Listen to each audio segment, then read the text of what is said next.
Hello mga Mima! Welcome to another TikTok Budol! So mga Mima, nasira kasi yung yung shoulder bag ko na pang laptop. So naghanap ako dito sa TikTok ng magandang laptop na hindi siya masyadong ganun kabigat, no? So na-discover ko tong Bag Smart, which is itong bag na to. So I think familiar naman kayo dito sa bag na to, no?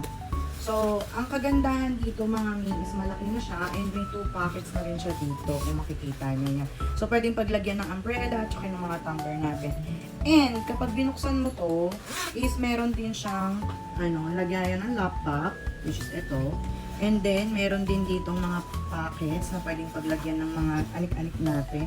Plus, meron ding zipper sa loob na pwedeng natin paglagyan ng mga mahalagang bagay like mga USB, yung mga ganon. So, come with me na mag-prep ng mga gamit. Yan. So, first, syempre, para makita nyo rin yung quality ng gano'ng karami yung pwedeng dalhin. So, itong laptop ko, yan, yung number 1. So, lagay na natin dito sa ating bag. Yan. So, next natin, syempre, yung mga mouse natin, chargers, ayan, nilalagay ko siya sa pouch para hindi rin siya masyadong makalat dito sa bag.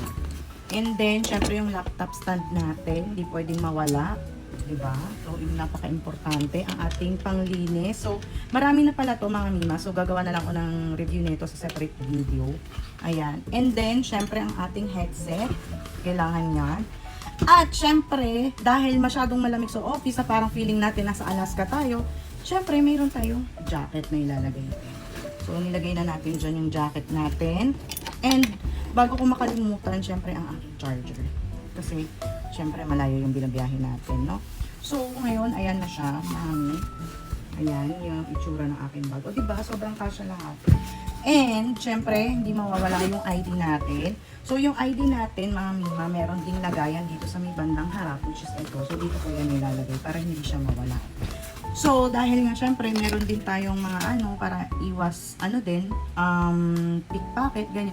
Meron din tong ganito na strap na pwede natin ilagay sa bag para ma-lock siya. So, dito lang siya dinidikit. Dito lang siya dinidikit. Ayan. Tapos, meron parang hole dito, which is ito. Nakikita nyo naman, no? Tapos, i-strap lang natin na ganyan. So, yan. Diba? Ready na ang Mima na itong pumasok. So, yun lang naman mga Mi. So, kung gusto nyo rin ng ganitong klase ng laptop bag na pwede nyo ilagay yung lahat, check out my yellow basket. Bye!